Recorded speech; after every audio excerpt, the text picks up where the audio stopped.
Everyone, well, we had a great conversation today, and it was really all about understanding what it means to turn your light on. So, Sonya, if you could encapsulate some of the energy of the conversation and regarding turn your light on, what would you say were some of the key points that people want to tune into? Yeah, one of the big points really was that we all have the capacity to do that, no matter where we are in our life, no matter what journey we're on, that we do have this light within that's like waiting for us to shine it so that we can see more clearly what our path actually is and not be stuck in maybe old patterns and old beliefs in our traumas and stories that might be holding us back from really fully expressing our gifts. But by being able to turn that light on, we can see clearly and step into our higher selves.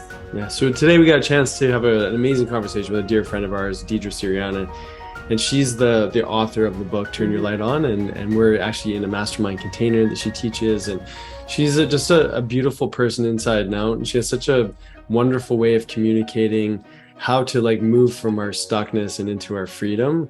And so many messages that came out of this were talking about the story of trauma and being in the present moment, some of the stuff that you've heard before, but the way that she articulates things, really, I think she's got a gift for really helping people to see it more clearly within themselves.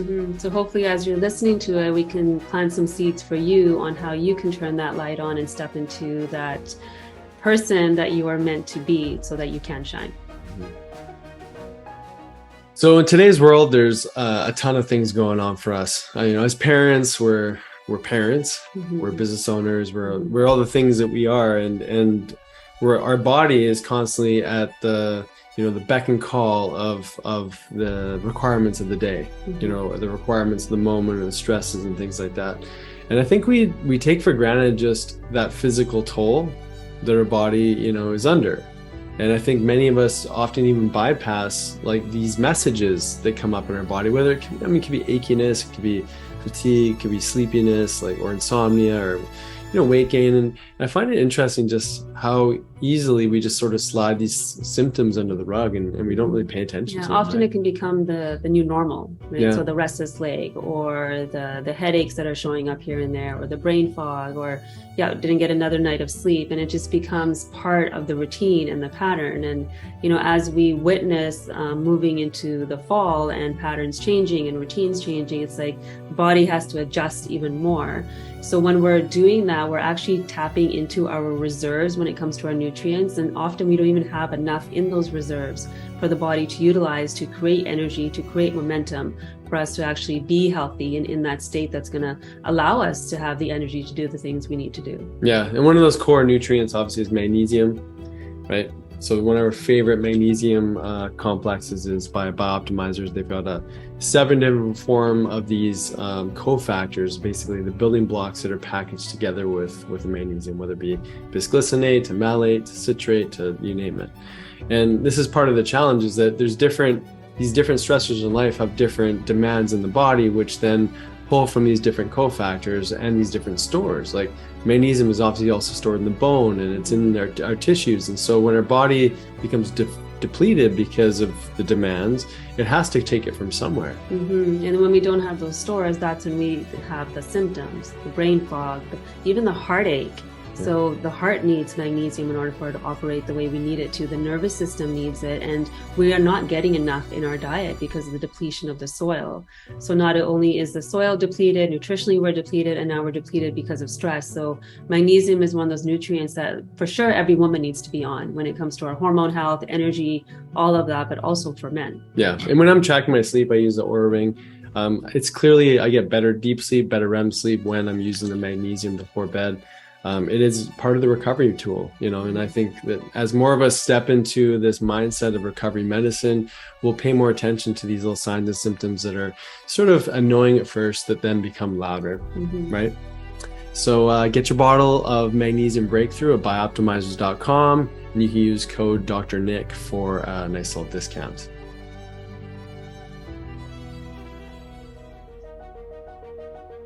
Hello everybody, nice to see your lovely faces here. Some of you who are listening obviously on audio, you don't see all the lovely faces around, but I'm surrounded by two amazing women. One obviously is my amazing wife, Dr. Sonya Jensen. How are you today? Good. It's nice to be in this seat again. I feel like we took a sabbatical from podcasting. So I'm glad that the first person we're interviewing is a dear friend, and we're really happy to bring her on the show and really invite all of you to be in her presence. That's the most important piece. Yeah, definitely. So we're talking about none other than Deidre Sirianni. And I'll tell you a little story about her and how she turned her own lights on, which is the name of her upcoming book, or the book that just got released. And but I want to share a little personal story just from how I got a chance to get to know Deidre. So her and I were both in a networking group. Some of you may know it, called BNI, Business Networking International. And her and I got the chance to connect. Each week we would have our little elevator pitch and a 60-second sort of infomercial, as it's called, discussing who you are and is sharing as much as you can about an aspect of what you do on a weekly basis. And every time Deidre got up, it was like this, I was almost like this interesting invite to step into something that you don't yet know about yourself. And I was always intrigued. Like, Deidre came with such amazing energy each week, and it's hard to come to these networking events each week with that energy and enthusiasm. But I really saw in her like this evolution, just even the time that I got a chance to see you there, Dee. But your invite in those little 60-second snippets were like something really powerful and magical that you were taking ownership over. And I know it really sparked interest in the people in the group. And anyways, fast forward a couple of years later, she left the program. I eventually left. We stayed connected. Obviously, her and Sonya got a chance to connect as well. And then we decided to join into her mastermind program that we've been doing with her over the last year. And I gotta say, like, that magic and that insight and that inspiration that I got a chance to feel within, just even in those networking meetings, really translated into the group, the container that you created, Dee. And so we're grateful for having you here, and just, those little breadcrumb drops that happened in the BNI meetings to getting a chance to get to know you and be friends. And it's just such a nice opportunity to be able to connect with you over this, podcast platform.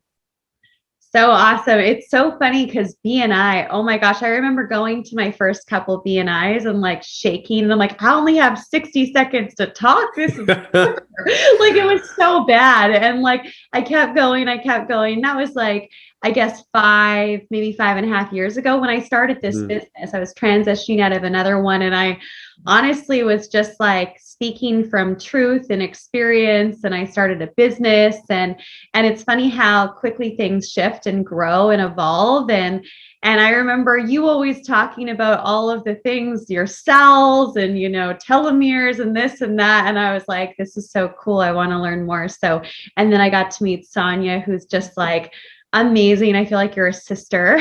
We have so much of the same background and life experience. And it's been really cool to get to know you guys, like professionally, how you guys have supported me on my health journey, but also, as friends too. So thanks so much for having me. This is awesome.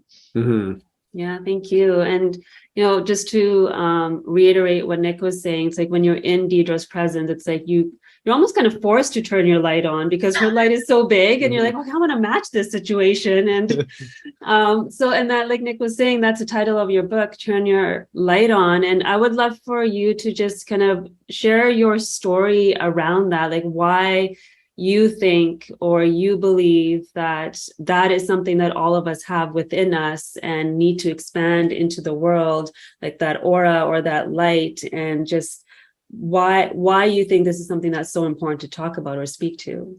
Great question. So I guess the first thing is I had a vision, and I know that our vision, whenever we get a vision of something, it's our higher self giving us a message that ding, ding, ding, this is a possibility of what you can step into.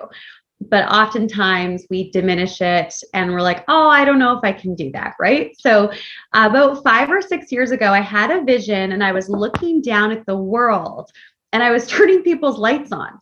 And then I was looking to the right and the left of me. And then there were also other planetary leaders turning people's lights on. I was like, I don't fully know what this means quite yet, but I know this is a big part of my work in the world. And so, fast forward 5 or 6 years later, now I've written the book. I have a signature program. It's part of the work that I do. But really going back to the core essence of it is, 7 years ago, I was standing in my kitchen and I was putting my fingers through my hair. And at the time in my life, I had really long hair that went down to my hips, and I grew up with 2 older brothers, so I was the girl of the family, and it was like the one thing that symbolized that I was the girl of the family was my hair. And so it was kind of like it was my thing growing up. So I'm putting my fingers through my hair and I realize that something feels off. And so I grab my phone, I race to the bathroom, I put it on camera mode, and I start angling at the back of my head with the mirror, trying to figure out like what is going on here. And I see that, oh my gosh, I have a bald spot and it's this big on the top of my head.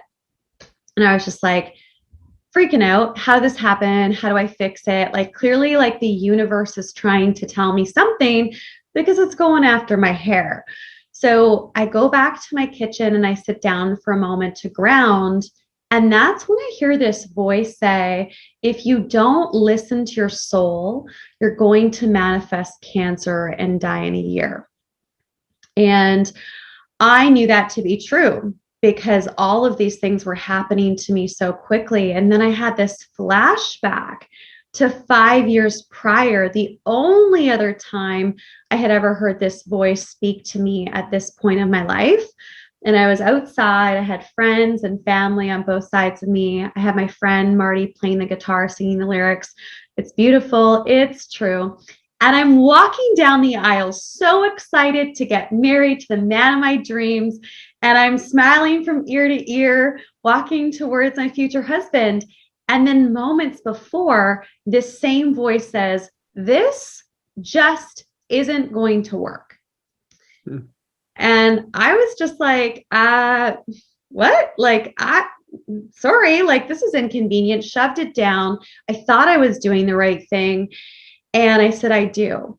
And then now I'm sitting at my kitchen table and I'm like, oh my gosh, I have 4 different types of autoimmune disease that the doctors can't help me with. I have chronic pain in my neck and shoulders to the point where my massage therapist actually fired me. I didn't know they could do that, but apparently they can. She's like, I just can't help you anymore. And I had food sensitivities. I was depressed to the point of wanting to end my life.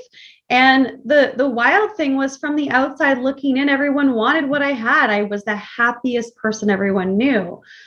And whenever I was around my husband, I would just contract. He was always telling me who to be, how to be, what I can wear, what I can't wear, what I can say, what I can't say. And I remember this one time I was leaving the house and I was so excited. I got a new job in television, and he put his hand on my shoulder and he said, don't say anything dumb.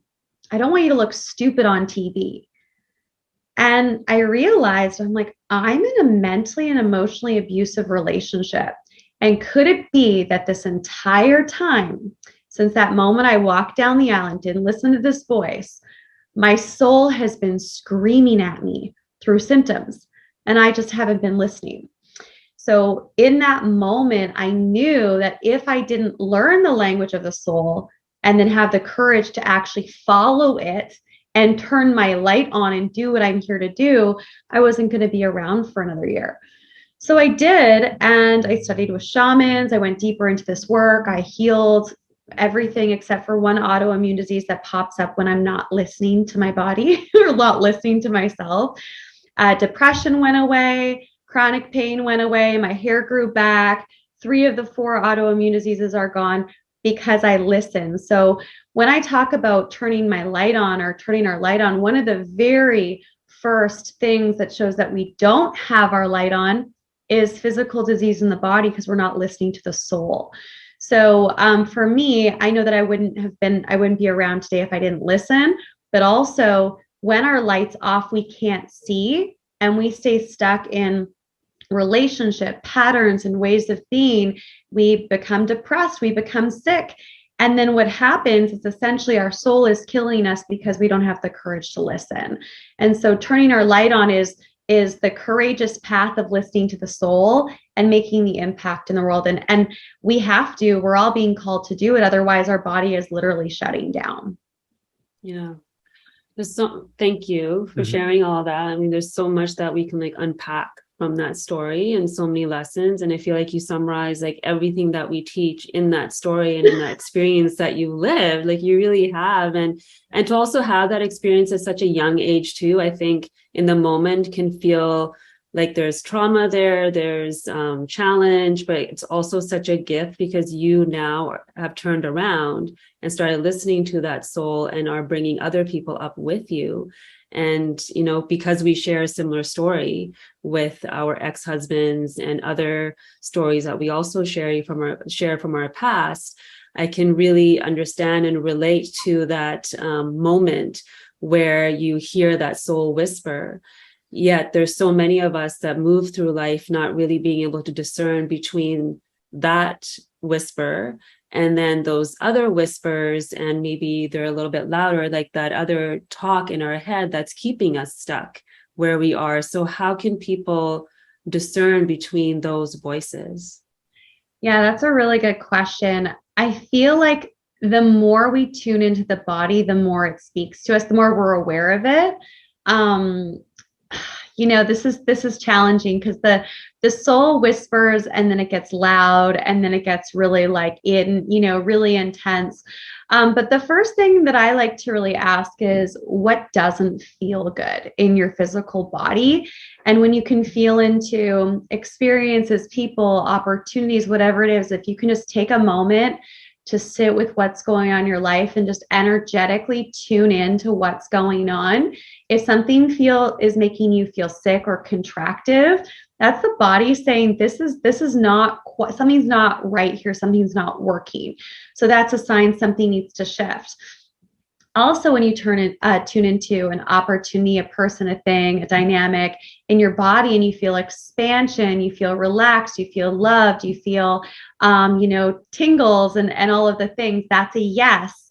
And then as far as in the day-to-day, usually like our intuition, like I have a rule with my intuition and some people, think I'm nuts and that's okay. But if my intuition tells me something, no matter what the logical mind is telling me or what the outside world says, I go all in on my intuition because I've strengthened that muscle. It's still scary. Sometimes I still don't want to trust, but I have an agreement with myself. So I think the first way to check in is just to ask yourself, does this feel contractive? How does it feel when I tune into this? And that will start to give you some awareness. And then also, usually our intuition is the first feeling that we have, the first nudge or whisper, and then our mind and our outer world and other people's voices are what comes secondary, which is why I think it's so important as we develop our intuition is to take those steps without going outside of ourselves for external answers, because that can make things really confusing. And that's where we can really enter into a battle within ourselves. Mm-hmm. Yeah, I find that interesting because often those whispers, they don't linger very long if you're not going to actually entertain that they're there. And then those outside, voices that are much louder, they just win. Like for most people, they're the things driving the bus, So it's interesting when you share your story, and Sonya shared her story too, just, past relationships and things like that, how easy it is to subdue that. And I know one of the things that you say is like showing up unapologetically, like to go from a place of somewhat submission. Obviously you don't want to relate to it in that way, but there was things that you just accepted as normal in a relationship, for example, to then to move into such ownership over your authority and your trust and your intuition. Obviously it's a journey, it's not going to happen overnight, but we see this often. And when people communicate, it's just, this is who I am. Whereas previous to that, it would have been like, okay, well, it's not okay to be me. And I think that unfolding for people is such a powerful one, because we can see it in the people that we really care about and really respect, and that they have actually stepped into this place of trust and freedom to be who they are. And when we're not that way, I mean, this is where their body speaks to us. So it was such a great example of that unfoldment that you shared. Thank you. Mm-hmm. And also just to add to that too, and this is my biggest work as of the last probably 6 months. I moved back to Vancouver after being in the interior for 1.5 years, and I was doing some traveling. And as soon as I moved into my new apartment, my intuition was like, this is temporary, like literally just like finally put all the boxes down. And I was like, really? because I know that I'm supposed to go, I'm supposed to travel, I'm supposed to live in different places. So my biggest work, and I continue to do this work, and I'm in it right now too, because I'm going to be relocating to San Diego in a couple weeks from now, is surrendering to the truth of what my intuition is telling me, and also accepting myself, because I feel like a lot of us, especially when we're not listening, when we're going outside of ourselves for answers, or it doesn't feel safe to be who we are, we're actually resisting who we are, and we're trying to shove it down. We're trying to be different. And that's so self-harming. So it's like the best work we can do is just like work on being like, oh, my body's saying I don't feel safe right now. Maybe I should just honor that. You know what? My body is saying this right now. Maybe I should just listen. We haven't been taught that. We've been taught to dishonor ourselves, do what everyone else is doing, and to go outside of ourselves. But if we can just accept our true nature, we're going to change the world just by doing that individually and then collectively. What do you think people's like big blocks are? Because one of the things that happens when you step into yourself is all of a sudden you have healthy boundaries. Right. And often people close to us, in relation to us, colleagues, anyone, maybe they're not used to that person. And now all of a sudden you're saying no, you're listening to your intuition, you're saying no to the parties, you're saying no to maybe the gatherings that you just don't want to be participating in that moment, and because you know what you need at that time. And one of the biggest fears, I think, as humans is to not belong. And so what do you think that you've seen in your work with people that blocks them from stepping into, listening to that intuition, listening to that soul whisper? It's like what you were saying in the beginning with your story on your wedding, like you suppressed it away because there was a certain plan that you had in your mind, and it was already in place, right? It's already happening. Yeah. So what are some blocks that you've seen in individuals before they're able to step into turning their lights on and seeing that for themselves? Yeah, that's a good question. And a few questions within there. So we'll just the first part that I want to focus on that you mentioned is you talked about boundaries. You talked about people accepting you in your new state of self, belonging, and then also I heard environment. So if we talk about environment, I used to work at this place called the Jean Outlet in Kamloops back in the day, and there were a lot of jeans, okay? There was like jeans everywhere, hundreds and hundreds of jeans. It was like the cool place to work at the time. And sometimes people would come in and they'd be trying to put on a pair of jeans that are like 3 sizes too small. When you're a salesperson and you're like 16 or something, it's kind of an awkward situation. Like, I think you need a couple sizes bigger, right? And so sometimes in life, we try to force ourselves into old environments that we've outgrown, kind of like trying to put on an old pair of jeans, and it doesn't quite feel right anymore. And this is where maybe we haven't established our own boundaries within ourselves, or we haven't found our new environment, our people, right? And so we're like, well, I need to belong somewhere. So I'm just going to go back to this environment, or I'm just going to put on the pair of jeans that are too small. But the truth is, when we go back into old environments, we kind of look like that person who's trying to fit into a pair of jeans that are too small. People can see it. You're not seeing it. You're trying to force it. You're trying to make it happen. And naturally, it causes a lot of friction because you've outgrown an environment. So the first part of really turning our light on, kind of what you were saying there, Sonya, is we need to get out of old environments that are no longer serving us. Just like a flower, if it's in the wrong environment, it doesn't matter how much water you give it, it's not going to grow. So getting out of environments that don't feel good is a huge step. The next part is boundaries, communicating our boundaries with people. I've definitely been in the fire with this a lot with family in the last year. And, I came to a point with one of my brothers and it was challenging because I've always been best friends with my brother. We've been super tight. I have 2 brothers. And I was like, I love you. And if you speak to me this way, I can't be in relationship with you. The door is open when you're ready to speak to me like a human being, but I won't let anyone speak to me this way. And I think when we start to establish boundaries within ourselves, when we raise our own standard for ourselves, we will no longer tolerate other people treating us in a certain way. And so that was a very like interesting thing that I went through, because in the past, years ago, if I heard people be like, oh, I'm not talking to a family member or whatever, I'd be like, oh, but it's family. Oh, but it's this, right? And then I really got it in a different level. So if people aren't used to our boundaries, that's a them problem, not an us problem. And I think that's a huge part of our own evolution in creating boundaries, is like not taking on other people's problems. Like we have our own trauma that maybe unhealed or we're working through. We have our own vision. We have our own mission. We have our own lives to live and fulfill. And if we're enrolling ourselves in other people's problems and taking them on and not having boundaries, it's a very obvious, not so obvious to everyone, way of sabotaging our own growth and going to save other people as a result of not doing our own work on ourselves. So when we talk about, well, what are the blocks that get in the way? It's totally trying to save and fix others or try to people please. That's a huge way that we sabotage our growth and block ourselves from feeling the way that we want to feel, being in environments that aren't serving us.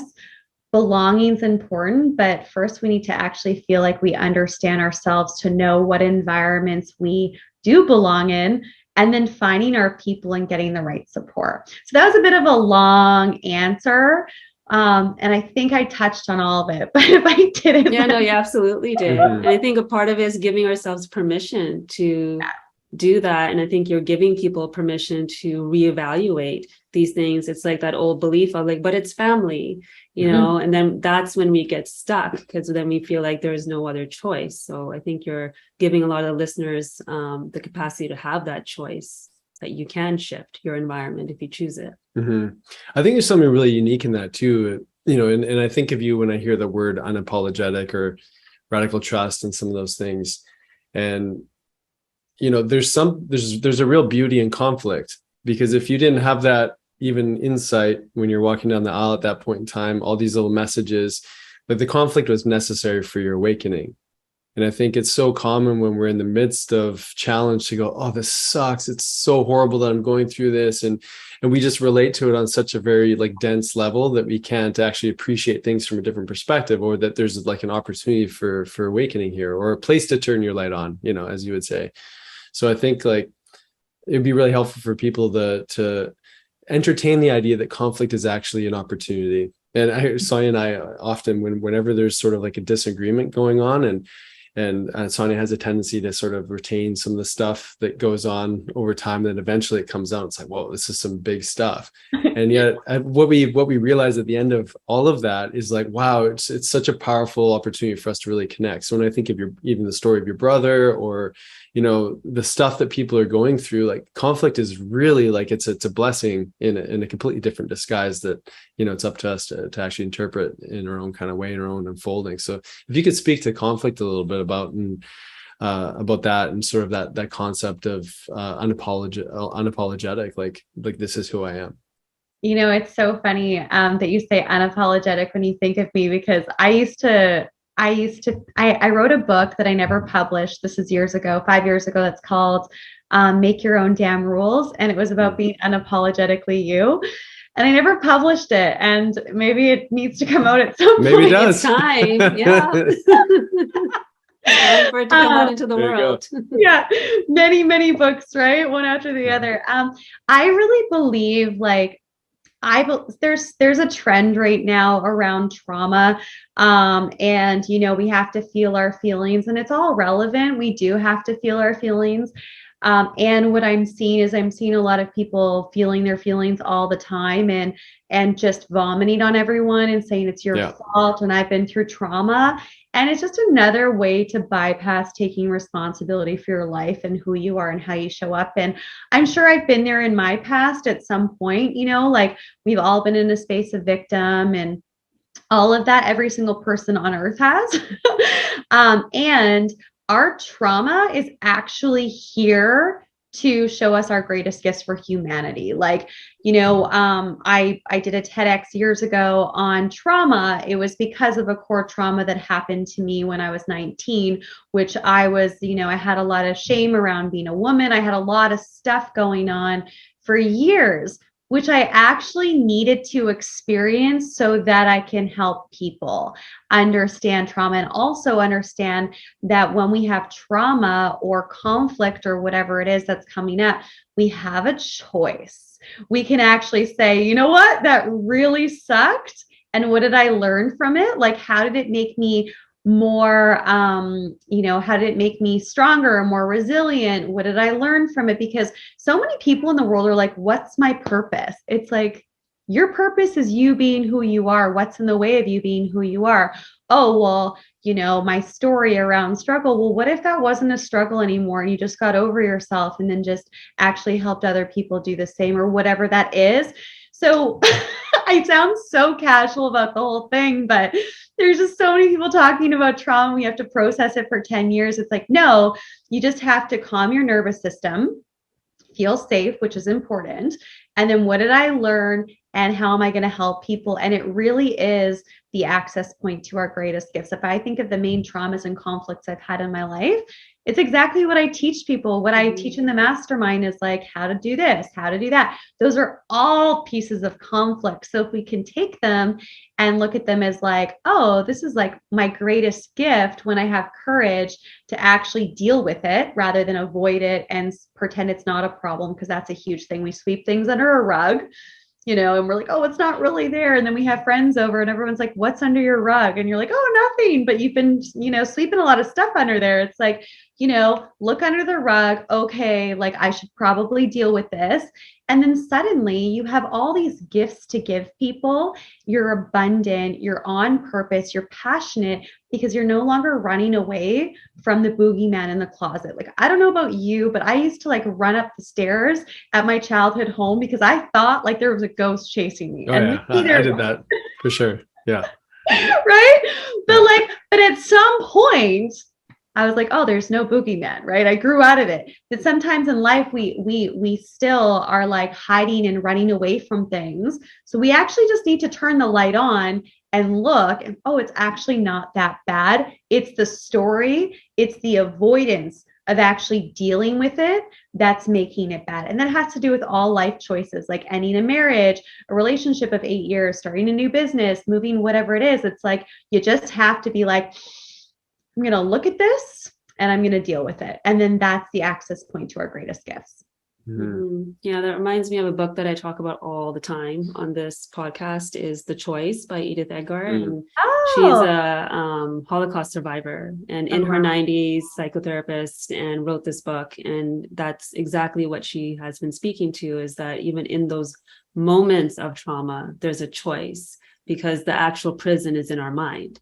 So if the prison is in our mind, we have that capacity to see things from a very different perspective, because no one can take what's in our mind. The external world might be taking something away from you, but no one can take what's in there. And that's the last thing her mother said to her before they took her to the gas chamber. So like that stood with her through her whole time when she was 15 years old. So I think all of us have that capacity, and it's so easy to get lost in the story. And yet there's so much gift that comes out of it. And, lately I've been hearing this other woman speak a lot about grief. And even through grief, there's something beautiful that shows up. And I think as humans, these stories of trauma, the challenges, the losses bring people together. And we desire that connection. So the opposite of all of this is connection, always connection to yourself, connection to others. And so in those times of challenge, we can invite others and sit with people in their challenge, because it's almost easier sometimes to be there rather than in the celebration of things. It's like we're not used to, as humans, just sitting in celebration and being able to see what the gift actually is and be able to birth something really beautiful out of the traumas. Because if you think about like music, art that we see, like all of the really greats, like it's all birthed out of some sort of story around trauma.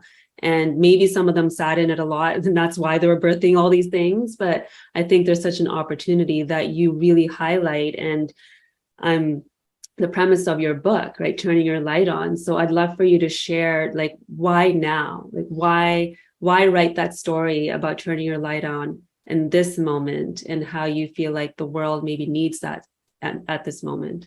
I love it. So the first thing I want to share on is like with trauma, it gets locked in us. It's like taking a photo and things aren't moving anymore, right? So it's just like something is locked in time.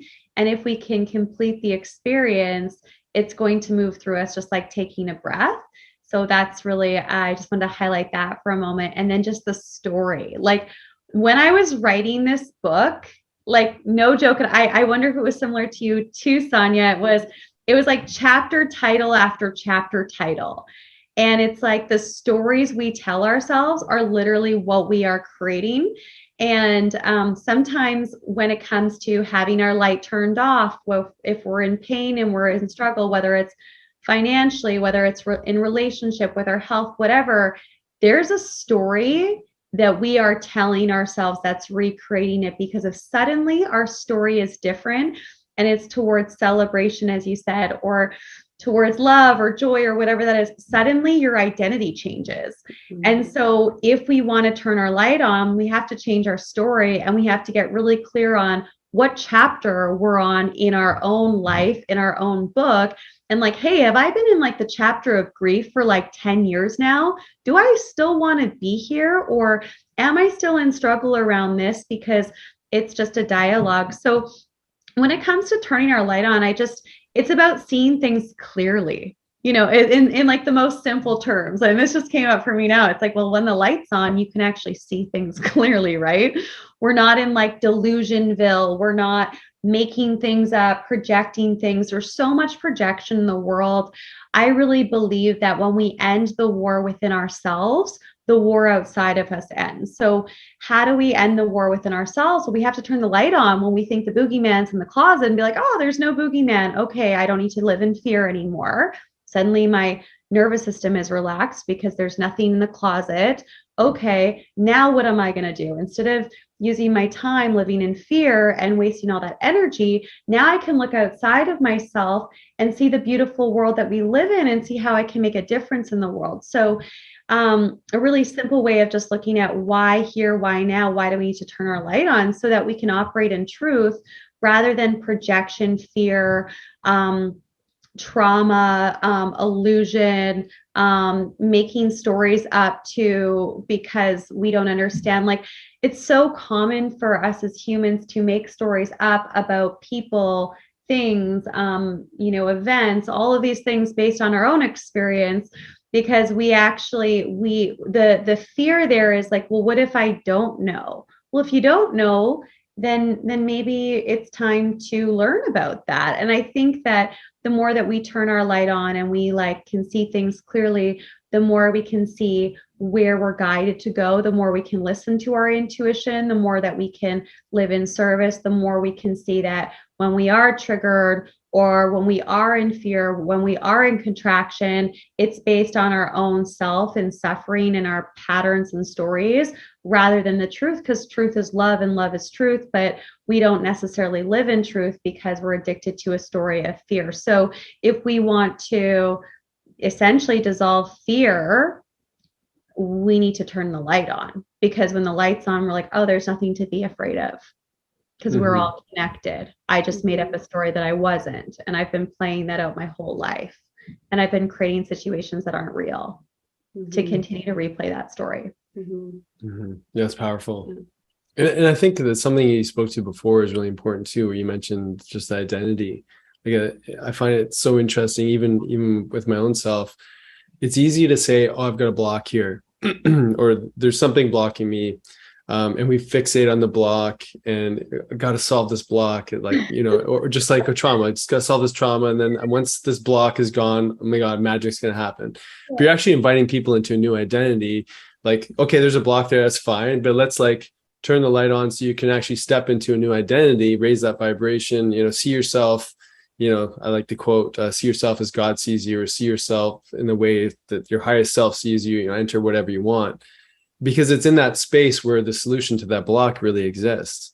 But often we're so busy on like, I'm just blocked. And then it becomes part of our identity. Like we're just a human that's blocked. I mean, I think it's so interesting, these mental constructs that we buy into, when really the invite is, okay, we got to take that first step first. And just recognize, sure, there might be some heaviness, there might be some weight, there's some history here, there's some memory of who I used to be, but really the invite is this new identity.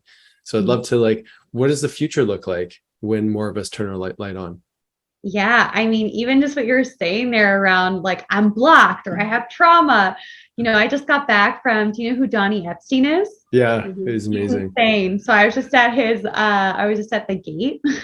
You've been to the gate? No. It's insane. Okay. So anyways, how do I summarize that? It's a next level. It's super intense. I recommend going. But basically, like, if you're only talking about the past, well, we know this. If you're operating in the past, you're recreating the past. Most people aren't aware that they have disease or aren't aware of what's really going on in their body, aren't connected to their intuition because they're actually recreating the past so that they're not in the present.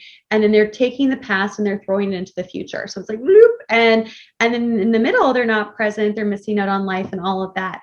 So what does the future look like when our light is turned on? Well, I think we're all just going to really just drop more into our bodies and the present moment. We're going to stop going outside of ourselves for answers. We're all going to be in tune in our right position because we all have a position in the world and everything is relevant and everyone's important. Everyone's contributing. It's not coming from a place of duality. It's coming from a place of understanding, curiosity, and wisdom. It's coming from a place of collaboration. And then also it's coming from a place of presence. So if I'm saying I'm blocked, it's because I'm trying to be somewhere I'm not. Right? Oh, but I'm blocked. Oh, but I have trauma. Well, okay. Well, do you or did you experience trauma 20 years ago? Or do you have a block? Because a second ago you said you have a block. Do you have a new block now? Like, what's going on? Like, I don't understand. Because if you're present, there is nothing happening in the present aside from reality. Yeah. So it's like if we go beyond that, and we only operate in the present moment, there are no blocks. There's only choice. It's either I'm choosing to go here, or I'm choosing to go there, or I'm choosing to stay back there in the past. And also, not only choice, but it's also like, oh man, it was coming to me and then it's floating off and I think it will come back. But it's really about, where are you, who are you choosing to be? And one of the things that we say is, you've probably heard me say this, is like, I don't let people say, I don't know to me. Like, I just can't handle it. I'm like, if somebody knows, it's you. So what would the answer be? And then all of a sudden, people's answers of what they didn't know come to the surface. And this is actually what I wanted to say a second ago, is when we don't resist ourselves, when we accept ourselves and our truth, there are no blocks. There is no trauma because we're just honoring ourselves. If we're talking that we have trauma or that we have block, it's because we're resisting something, or we're trying to be somewhere that we're not. We're trying to be something that we're not. We're trying to do something that the outside world is telling us to do. We're dishonoring ourselves. So blocks don't really exist. And we could say trauma doesn't really exist, and that could sound really insensitive, but if you're fully in the present moment, there only is the full present moment.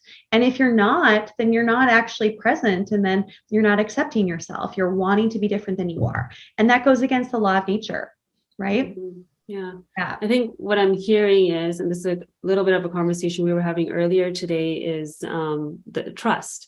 Like when we're able to trust this present moment, trust ourselves and feel safe enough to trust, then none of those stories matter anymore because we're in this moment. And we were talking about children. When is it that they begin to fear and lose that? So like an experience we saw this morning, this little boy was playing and he nicked his knee and was upset, and he asked his dad, is it bleeding? Like he had to confirm if it was bleeding. He's like crying, and his dad's like, no, it's not bleeding. Okay, and then he was done with it. But maybe And it was really bleeding. It was bleeding. Yeah, exactly. Yeah. Just barely, but yeah, it was just the power. We were just speaking to like the power of the mind. There was this TikTok video that was going around where a dad had his son in his arms and would walk by a door and just hit the door with his fist, and then go to his son and say, "Oh my God, are you okay?" And the son didn't hit the door. He wasn't even close to the door, and the son started crying. Yeah. Because there's all of a sudden there's a sound, and there was a sound, or it must have been me that got hurt, and then he reacted with crying. And so part of what I'm trying to say is, Nick was like, when does that start? And like, why do kids start fearing like blood and these things? I'm like, well, there's so much unknown. Because right in that moment, they're so present in their moment, they're so present in their body that this is the body they see. And then when something happens to it, there's confusion, and that's their first experience of the unknown and having to get familiar with that. And we do, then as we move through life, all of a sudden we realize there's unknowns out there. And when we're stepping from one identity to another, that's an unknown. Yeah. And then that's what creates that same feeling that we had as that child of like, oh no, what else is out there? And yet there's so much possibility in the unknown. Like what we use, like how many percentage of our brain, like a few percent, we don't even know what's possible in here. And I think if we step into that space of trust and that light is on to like allow us to move into that path, then we can step into the unknown without that fear because we're trusting. Yeah. And like confusion is just a sign that you're growing, right? But we've made it wrong, bad, I'm blocked. And that's another thing, I'm blocked. Well, are you, or are you just confused? Are you actually growing? Right. So it's like all connected. So good. I love that. What a cruel trick for that kid, those kids. Like it's like a Pavlov, it's like a reverse Pavlov dog. Like every time that poor little boy or girl, whatever, hears a loud sound, just start crying. I think it was more like when they said to him, "Are you okay?" No, I know. It was just, can you imagine like just your nervous system just being so hyper reactive? Anyways, like there'd be some therapy for that one as they grow up. But I think what a great conversation though this is, because I think, in inviting people outside of this narrative, because you're right, like trauma is everywhere now. And it's great because it means that people are paying attention to, some of the wounds and things like that, shining light on these areas that you just wanted to avoid. So obviously there needs to be a graduation from avoidance and denial and whatnot into ownership and seeing it and whatnot. But I think, everything we're discussing here is, okay, we can know it. We don't have to live there. But you said something really powerful too. And I think like, that uncertainty piece is huge, because a part of this world, the world is a little insane right now, or a lot insane right now. There's so much uncertainty, and like the opportunity of the invite into the present moment, or to turning your light on, like that's probably the most important thing we have to do, because that's where discernment comes. That's where like creativity comes. That's where like being okay with the unknown, because we know how to have some sort of agency over our nervous system.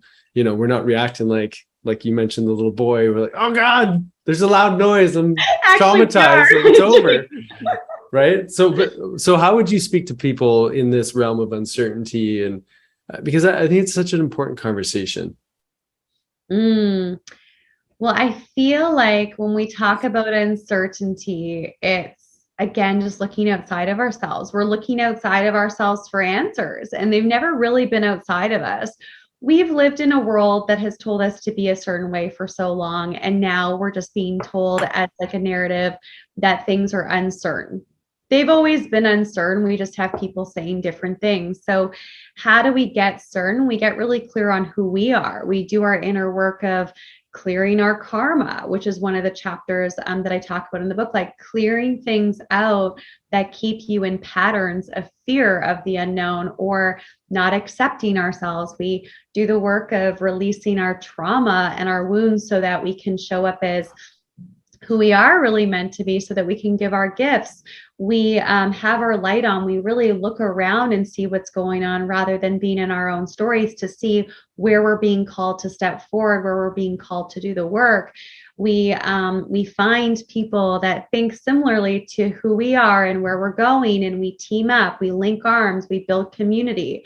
We get away from environments and outside of environments where the genes are too small, and we upgrade our, gene size, rather than resisting the truth that we've outgrown old environments that potentially aren't serving us anymore.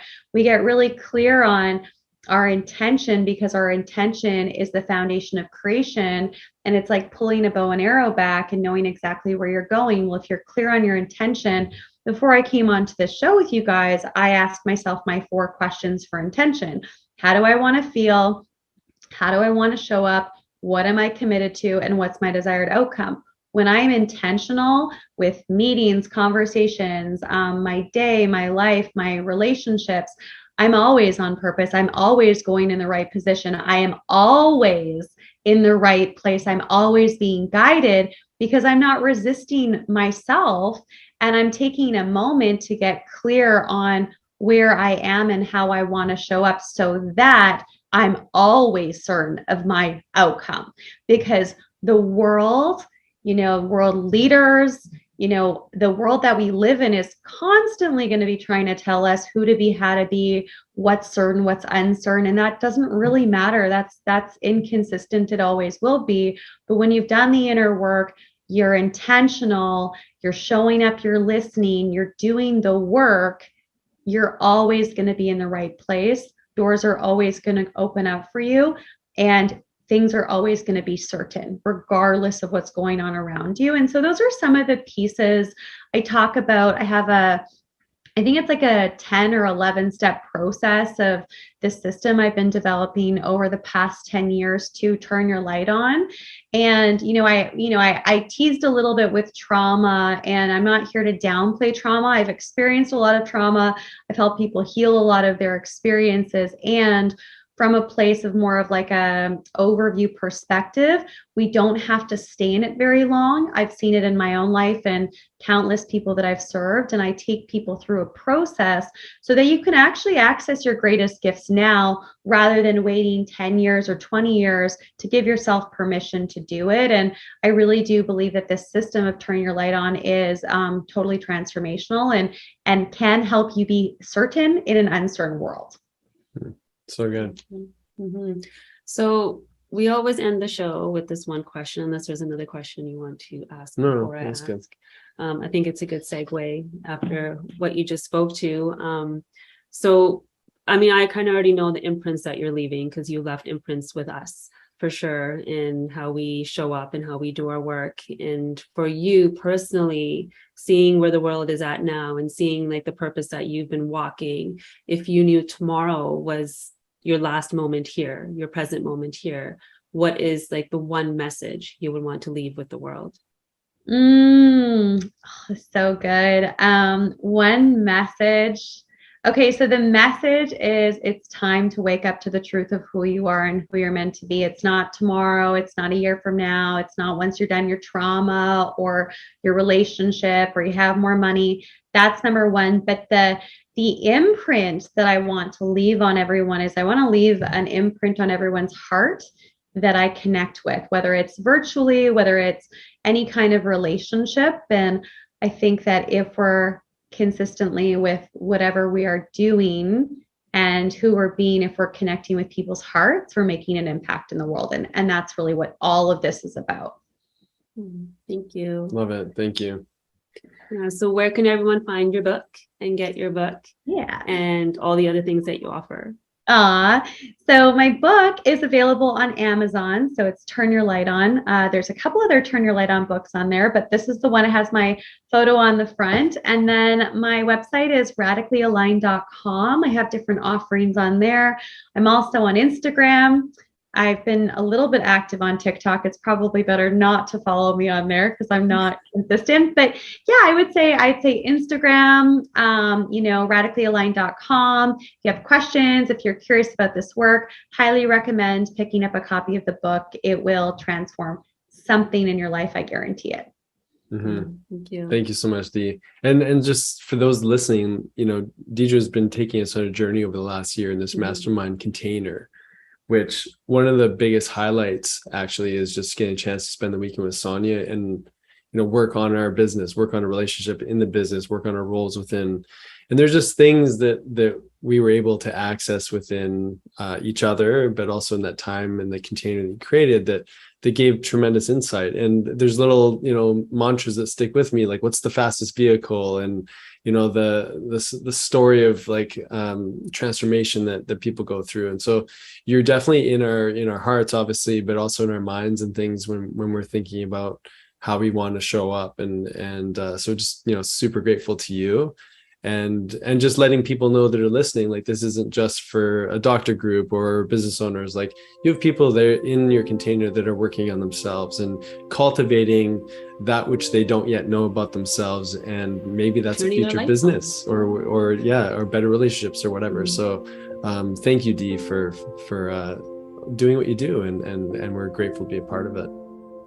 Thank you. And I'm so grateful to both of you and what you stand for. And it's so fun working with you and seeing you guys to step more and more into who you are and expanding your gifts, because people really need your medicine on all levels.